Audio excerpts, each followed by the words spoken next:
YCP నేత YV Subbareddy మాట్లాడుతున్నారు. ఇప్పుడు లైవ్ చూద్దాం. గొప్ప ఆశయంతో ఆయన స్టార్ట్ చేసిన పథకం 2014 నుంచి 19 వరకు అప్పుడు కూడా అధికారంలో ఉన్న తెలుగుదేశం పార్టీ వాళ్ళు ఆ పథకాన్ని నిర్వీర్యం చేసిన కార్యక్రమం మనం చూసాం.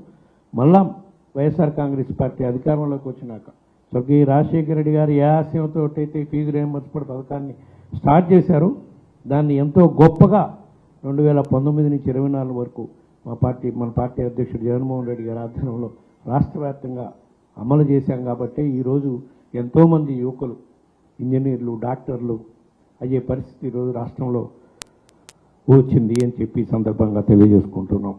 ఇంకో ప్రధాన అంశం ఇందాకనే మనం అనుకున్నాం, యువత పోరులో రేపు 12వ తారీఖు మనం చేపట్టబోయే యువత పోరులో రెండో అంశం నిరుద్యోగ భృతి. కూటమి ప్రభుత్వం అఫ్కోర్స్ 2014లో కూడా చెప్పారు, మళ్ళా 2024లో కూడా చెప్పి నిరుద్యోగ యువకుల్ని ఏ విధంగా మోసం చేశారో, దానివల్ల వాళ్ళు ఎంత నష్టపోతున్నారో అనేది రాష్ట్ర వ్యాప్తంగా నిరుద్యోగ యువకుల్లో చైతన్యం తీసుకురావడం కోసం అప్పుడైనా ఈ ప్రభుత్వం కళ్ళు తెరిచి, ఎందుకంటే ఇప్పటి వరకు పోయిన బడ్జెట్లో పెట్టలేదు, ఇప్పుడు ఈ బడ్జెట్లో కూడా నిరుద్యోగ భృతికి 3,000 రూపాయలు ఇస్తామని చెప్పి వాళ్ళు మేనిఫెస్టోలో చెప్పి ఎల్లో మీడియా రాష్ట్ర వ్యాప్తంగా ఎలక్షన్ల ముందు వదలగొట్టడం జరిగింది. అధికారంలోకి వచ్చి ఇప్పటికి సుమారుగా 10 నెలలు అవుతుంది.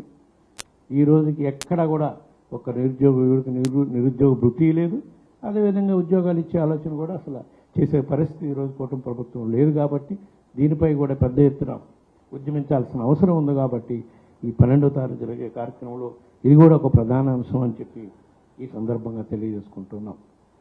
మూడవ ప్రధాన అంశం medical college. YSR Congress party అధికారంలో ఉన్నప్పుడు 2019 నుంచి 24 మధ్యలో పేదవాళ్ళకి నాణ్యమైన వైద్యం, నాణ్యమైన వైద్య విద్య అందుబాటులో చేయాలి అని చెప్పి రాష్ట్ర వ్యాప్తంగా అప్పటి వరకు మనకి కేవలం 11 మెడికల్ కాలేజీలు ఉన్నాయి. స్వతంత్రం వచ్చినాక కేవలం 11 మెడికల్ కాలేజీలు ఉంటే జగన్మోహన్ రెడ్డి గారు ఎంతో ముందు చూపుతో, కేంద్ర ప్రభుత్వం ఇప్పుడు ఆలోచన చేస్తుంది, ప్రతి మెడికల్ కాలేజ్ సీట్లు కొన్ని వేలు పెంచాలని చెప్పి ఈ మధ్యన కేంద్ర ప్రభుత్వం అనౌన్స్ కూడా చేసింది.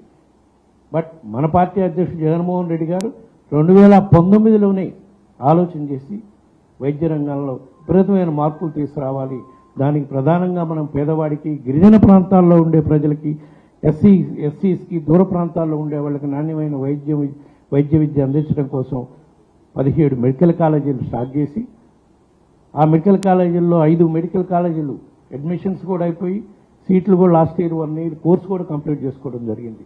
మిగతా 11 కూడా ఇప్పుడు ఈ సంవత్సరం ప్రారంభించాల్సి ఉంటే అన్ని సివిల్ పనులు అయిపోయినాయి. కొన్ని హాస్పిటల్స్లో అయితే ఎక్విప్మెంట్ కూడా ఫిక్స్ చేయడం కూడా జరిగింది. ఇటువంటి పరిస్థితుల్లో కూటమి ప్రభుత్వం వాళ్ళ స్వార్థ ప్రయోజనాల కోసం పీపీపీ మోడ్ అని పెట్టి అవన్నీ కూడా ప్రైవేటైజ్ చేసే కార్యక్రమం చేస్తున్నారు. దీనివల్ల మన రాష్ట్రంలో ప్రజలు, మరీ ముఖ్యంగా మారుమూల ప్రాంతాల్లో ఉండే ప్రజలు ఈ హాస్పిటల్ ప్రైవేటైజ్ చేయటం వల్ల